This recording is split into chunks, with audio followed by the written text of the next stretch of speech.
In context terms, I see the use of science and the embrace of science as a realm of social responsibility and as the manifestation of social conscience. The word social conscience appear over and over again in your program. I was quite fascinated by that. And I therefore thought that there were three areas which I would raise with you, which others will raise and adumbrate, that seem to me to speak directly to questions of social responsibility and to the work that you do. And number one is climate change and global warming, about which you have heard endlessly, but perhaps you will allow me to make some comment.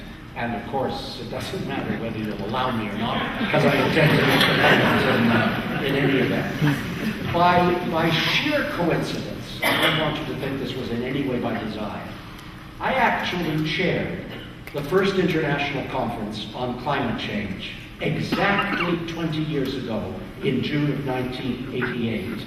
It was a fascinating moment in time because the opening speaker of the conference was Gro Harlem Brundtland, who was then the Prime Minister of Norway and had just finished her Commission on Environment and Development, which had the name Our Common Future, in which the phrase sustainable development was given definition for the first time, and which the analysis of climate change on which the conference largely depended was set out in thoughtful narrative form. And she was followed by a number of speakers, one of whom had come from it was in fact James Henson from the Goddard Space Institute, the NASA Institute. He had just finished testifying before Congress that June of 1988 represented the hottest days on record, and that the global warming was clearly driven by human activity. And then he came straight to the conference to make a similar statement. He has remained a legendary figure in this field and appears briefly in Al Gore's An Inconvenient Truth. He took the conference by storm. The conference had 300 scientists and politicians gathered.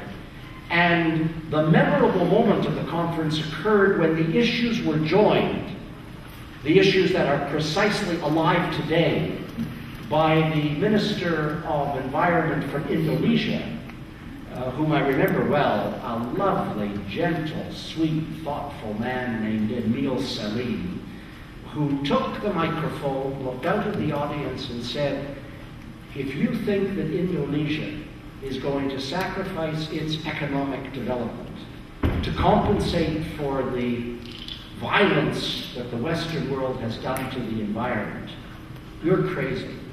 And unless you give us the resources that are required and the technology transfer that is required to respond to carbon discharge, we are going to continue to rely on the use of coal and oil and natural gas and don't think otherwise.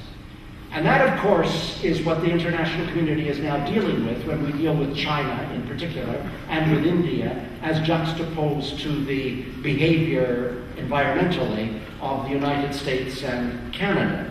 And while it is true that everyone is looking at questions like the carbon tax, there's a very interesting article in the Canadian newspaper, the Globe and Mail, an op-ed article on the carbon